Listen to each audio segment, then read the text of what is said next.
Like that's something that we would not have known, that, times were so tough that, you had to go in line for food and that kind of thing. So when Melissa hit Jamaica, you were in a position to give, and that we saw you did that. Yes. And I really wanted to highlight that without even knowing like that backstory was what actually led you to do that. So that's really amazing. You said so much about dancehall, reggae in particular, just the industry, based on the position that you are in now, having working with a lot of international artists, having been burnt by so many reggae entertainers. How do you feel about the music industry? I know you kind of hinted that it is dying, but in your expert opinion, what can be done to save the culture? So what can be done to save the culture? It's going to take the Jamaica government to actually mandate our music to be played on our radio station, not just depend on IRFM alone, who play reggae music 24 hours a day. But I believe that every station in Jamaica, it should be mandate that most of the music that plays in Jamaica should be reggae and dancehall, just like the rest of the Caribbean country, like Trinidad, etc. It is mandate that soca music play there because they want to keep their culture alive, right? And why is it our Jamaican government, Babsy and all of them, don't mandate that reggae and dancehall music should be played in Jamaica? So it start from right there. And our copyright law in Jamaica need to amend to protect writers and composers and creators of music. You understand? When these politicians use our music on their campaign, artists should be compensated properly. The reggae and dancehall artists and musicians, we need to get back to our roots. We need to start making good music. Where's the Richard Spice? Where's the Iwayne? Where's the Queen Ifrica? Where are the artists then? Where's the Capitan? Where's the Sizzler? Where are they? It's like they need to get back into making good music. They need to stop think about what the young artist is doing and start making good music.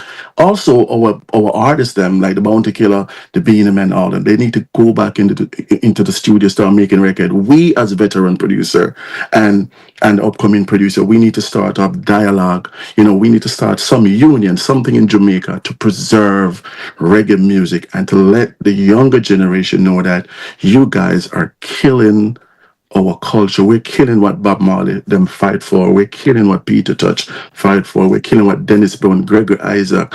We're killing about what Joe Hicks fight for. The Bounty Killer, what they fight for. What Sizzler fight for. What the Beanie fight for. What King Yellowman fight for. All these great people.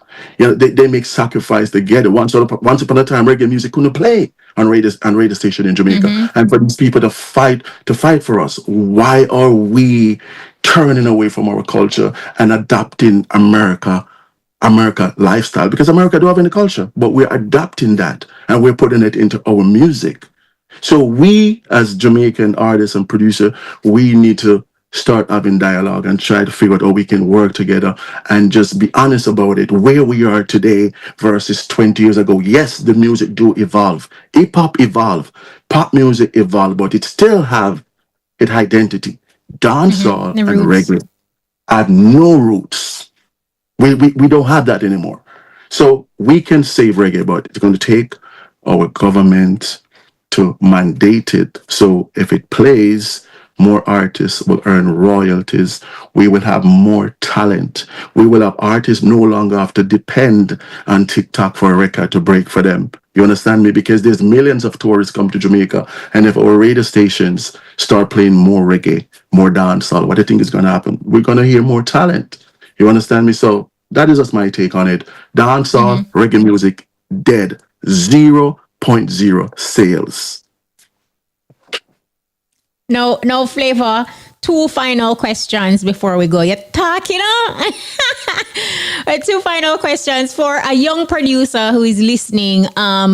Based on your experience and everything, what advice would you give to them, especially hearing, some of the darkness that is a part of the industry? What would you say to a young producer on his road to success? What I would say to a young producer, be honest with the artist that you work with, especially if you have more experience. Be honest with him. Be open to him. Like, show him, teach him to say, hey, if we make a record, we jointly own the copyright. I create the music, I own the musical composition.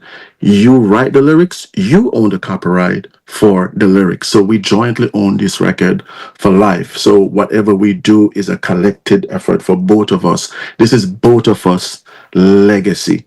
So what I would say to a upcoming producer, be consistent, be honest, and just continue to work. Even when you feel like it's not going to happen, just continue. But you have to be honest with the people who's going to help you to be successful. And finally, FLAVA, what is success to you, or what does success means to you, or how you define success? My success is, is my contribution to reggae and dancehall, and my contribution to the multiple genres of music that I produce around the world, coming from Augustown, Goldsmith Villa, Kingston 7.